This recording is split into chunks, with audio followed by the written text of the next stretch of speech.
Esquecemos que hoxe é o Día do Traballo, así que imos rematar falando precisamente diso cunha exposición moi singular non só polo seu contido, senón tamén pola súa autora. Ten 81 anos e dende que se xubilou hai 16, dedica boa parte do seu tempo libre a palillar, a facer retallaría ou mesmo xoias ou bixutería. Un traballo de valor incalculable que agora os seus fillos quixeron compartir montando esta exposición para homenaxeala.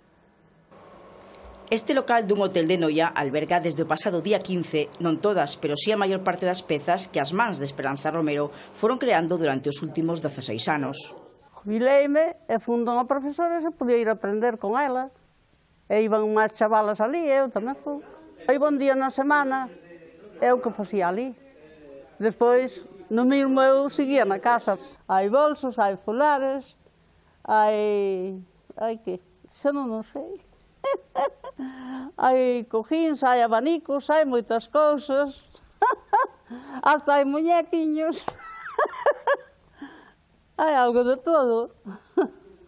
Ni sequera ela sabe cantas pezas leva feitas. Algunhas regalounas, pero a maior parte tiñas guardadas na casa para uso e desfrute da súa familia, que para o seu aniversario lle organizaron unha exposición. A mí parecíame que todo isto que ela traballou, que nós temos na nosa casa, que é unha riqueza, pero velo solo nós parecíame pouco. Entonces dixen, bueno, pois é o seu cumpleanos e quero darlle esta sorpresa. Deron unha sorpresa grandísima, porque non contaba nada deso. E foi tan secreta, e dixeronme que eu que viña ás 6 da tarde que me iban buscar para un cumpleanos dunha amiga, que lle chamaban Chelo. E chego aí, e resulta que o cumpleanos era para o meu. Aos seus 81 anos e cunha vitalidade envexable, Esperanza quiso dar un paso máis e hai uns meses comezou a practicar a calceta.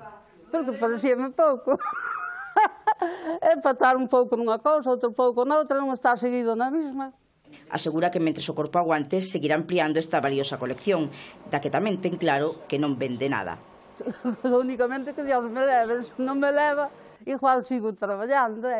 Moito non podo, pero eu fago un poder. Porque todo mal dos brazos, todo da cervical, da espalda, de todo.